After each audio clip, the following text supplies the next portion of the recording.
Well, you know what they say about measure twice, cut once. And then there it goes, it lets go. And there's the whole thing, and it pops right down.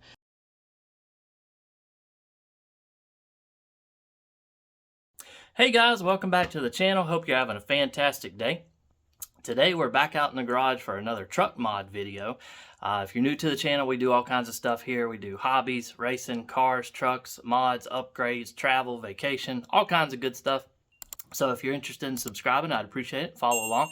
But anyway, today we are attempting to do the rear seat folding mod for these Ram pickup trucks. So if you haven't heard about this or seen this, it's supposedly a pretty easy mod to do. There's some brackets, of course I'll show you all in detail.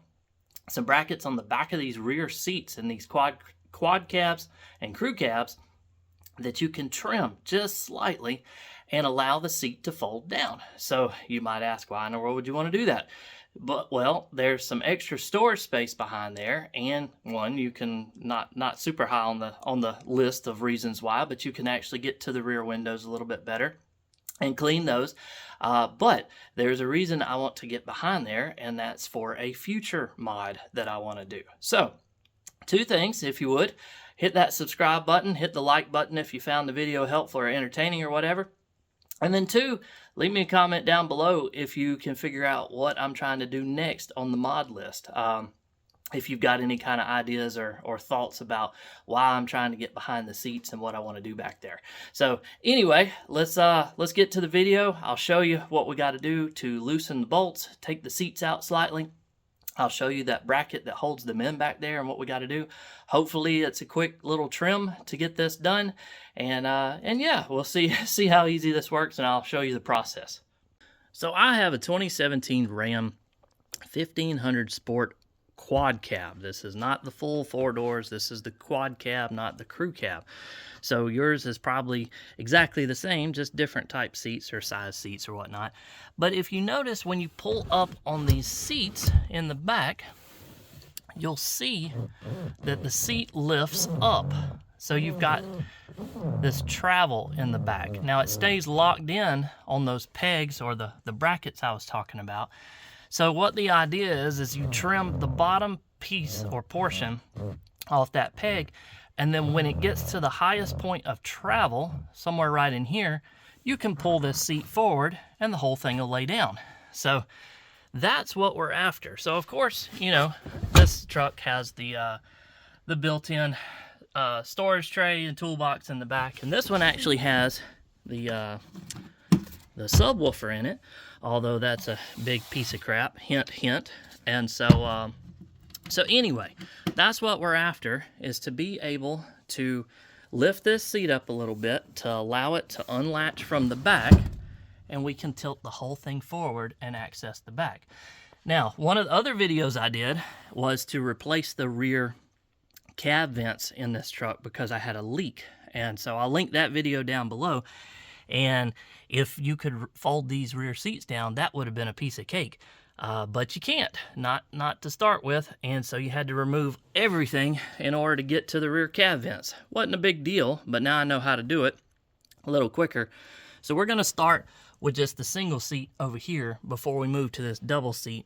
Kind of see how it goes, see how easy it is to trim these things off. I've got my multi-tool I'll show you right now. So I've got my Cobalt multi-tool, and this thing has come in handy big time over the years to be able to zip things off and trim them. And I've picked up a special set of metal cutting blades that should fit it, better fit it, or I'll have to go back to the store again. And so I'm hoping that I can pop these on and I can zip right through that bracket on the back. So let's get the bolts loosened, get the seat partly taken out, hopefully not have to take it all out, and see what we can access. All right, so first things first, we got to get the little tool tray thing out of here, the cargo area thing. Yeah, ignore all the dog fur. So we got to get it out, and the bracket for it is underneath this 18 millimeter bolt, and then it's got a smaller one, which is I think a 13 millimeter, if I checked that right. Let's see. Yes, 13 millimeter bolt on this back one. So we got to get this out of the way first, and then that'll be half of it because that's also the front support for the seat. And then we got 2 more of those in the back to take out, and then this thing will be loose on this side. So that's what we'll do right now.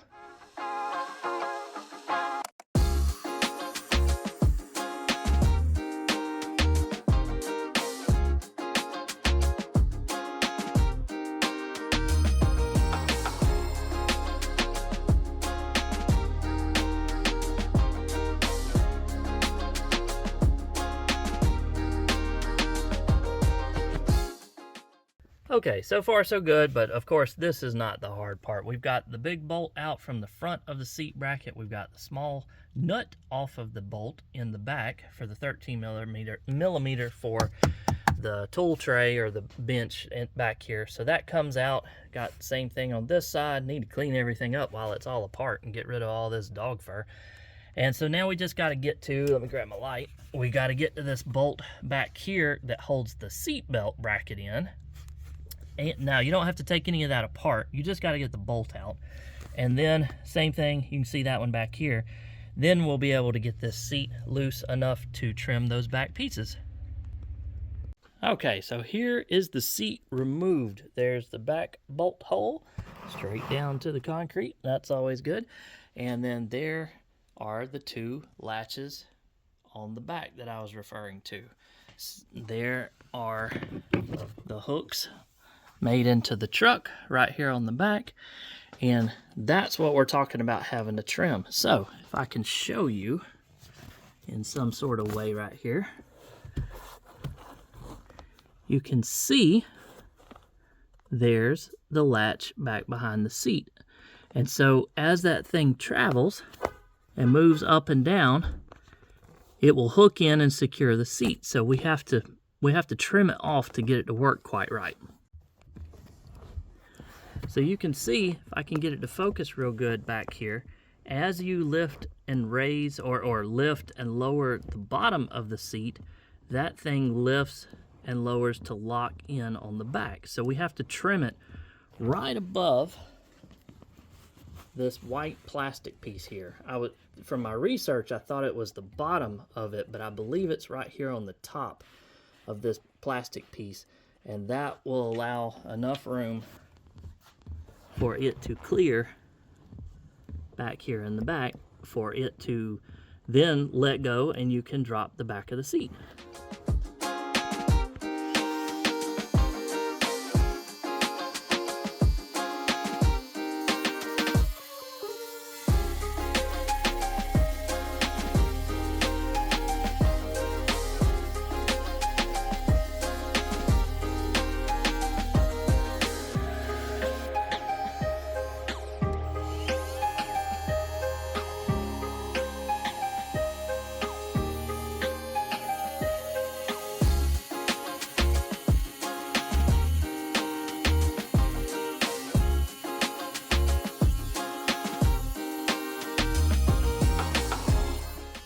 Well, you know what they say about measure twice, cut once. I sure hope that applies in this instance because they're gone. I zipped them right off. That tool, that multi-tool with that metal cutting blade worked like a charm, cut right through it like butter.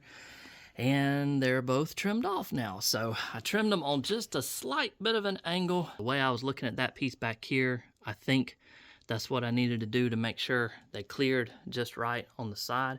So what we're gonna do is we're gonna put the seat back in place and just tighten the back 2 bolts in first to see if they clear. Might need to take a file to them and shape them up a little bit more, trim them a little bit more. People, when I was doing my research, were worried about the integrity or the structural integrity of these, like in an accident or something. I don't think that's going to make a bit of difference. All of the stress, in my opinion, is on this angle and into the seat bracket, and of course the bolts and the seat belt in the truck. And so I don't think cutting the tip of this off is actually going to have any impact whatsoever on the integrity of this piece whatsoever. It's just a guide pin to help you slide it in here to start with. So again, I don't think it's going to have any impact whatsoever on anything like that. So yeah, let's put it back in place, put the back 2 bolts in, and see what we got. So that went pretty well. I was kind of surprised that the multi-tool did as good as it did, but that went pretty well. And then now you can see when you pick up on the seat, it just lets go just like it's supposed to. And there you go. And the seat folds down flat and everything. And then you pick back up on it. And this side over here was a little crooked when I cut it, but you push it back. And then when you pick up, you'll see it go back like that. Just make sure you've got it forced back. And that was a little rough, but there it is. It's locked into place and held in, and everything's just like it should be. So that was that. Here's a look at the double seat in mine. Again, this is the quad cab, not the crew cab, so I don't know if it's different in those types, but you've got the same bolt system on this side. You've got the two big ones that hold the main seat in, and then you got the small one that holds the little fold flat tool tray thing, whatever you want to call it, the cargo deck thing. You don't have to take the center seat belt thing loose. The one in the middle is a seat belt, but it just pops right back in, no big deal. And then you've got the bracket over here that it catches on. Then you've got the one on this side it catches on. So thankfully we only have two. This one, of course, here, one on that side. We don't have one in the middle, so you don't have to cut three. So we're going to make our mark on this side and cut this one off and that one and put it back together and hope we have as good a luck on this side as we did on the other one, because it's working perfect. So gonna mark that one, cut them, and then test it out and see what we got. And there we have it. It's all back together, all finished up. I dare say that it actually went flawless. I can't complain about anything. This side, the double side, took even less time. I think taking the bolts out, cutting the pieces, and putting it back together, probably 5 minutes. It didn't take any time whatsoever. So now you can see the seat's all the way up. It's locked in. It's not going anywhere. And then you can pull it all the way down and lock it in. And it's still locked in. No problems. Everything's fine. And then you can pull it about halfway up to that point. I'm trying to do this and film. And then there it goes. It lets go. And there's the whole thing, and it pops right down. So cleaned up everything. Again, I'll show you the pieces that I cut that are still in the garage. I'll show you that. I cut it on a little bit of an angle. You know, there was some discrepancy online about exactly where to cut these, and exactly below the plastic piece, above it. Some people cut it below it, and then when they put it back together, it wouldn't release, so they had to go back and trim some more off. So I just went ahead and kind of measured and eyeballed, like I showed you at the beginning of the video, looking at it from the side once I took the other seat loose over there, and looking at it to see where it looked like exactly it was going to release at the highest point of travel when you move this seat. And that's where I decided to draw my line. And then I angled the plastic piece where it's cut off here a little bit to kind of help maybe get it to slide on and then latch. But yeah, everything's working perfect. It's kind of hard to do with one hand while you're filming, but you can kind of push it back together, and then there you go, and then push on it to get it to line up and snap it right down, and it's all in there, locked into place where it's supposed to be. So turned out perfect. Here's a video a little closer up so you can see the pieces. So you can see how this thing has an angle on it, so it'll catch and lock it into place. So that's kind of gone when you cut this off. Again, I've heard some people say that they can cut right off at the bottom of this. I don't think that would have worked in my case. Maybe it would have, but again, I didn't really want to take it all apart and have to recut everything and do it again. So I eyeballed it, measured it a little bit. Right above is where it looked like to me it was going to cut the cleanest and be you know, just right where it would let go. And so I kind of cut it on an angle. You can see right there I cut it on an angle so it would kind of still catch on that back piece and kind of help it in. And again, so far everything's working just fine. And with that, we're all done with another project. And thankfully it went really smooth. Didn't run into any hiccups or trouble like usually happens on every project. With just a basic tool, ratchet set, and some kind of saw. I don't know if you could use a Dremel tool. I used a multi-tool with a metal carbide cutting blade on it, and it sliced right through it, you saw. I did buy some metal cutting jigsaw blades, but then after the fact, I said, how in the world am I going to hold that jigsaw up there to that piece without tearing something else up or holding it steady? So I kind of ruled that out right off the bat. But the multi-tool worked excellent. No problems whatsoever with it. Everything went back together, tested out multiple times, good to go. So yeah, another successful project done on the truck. Again, this is leading up to a series of videos that I'm hoping to do here shortly. So if you like this kind of stuff and want to stick around on the channel, please subscribe.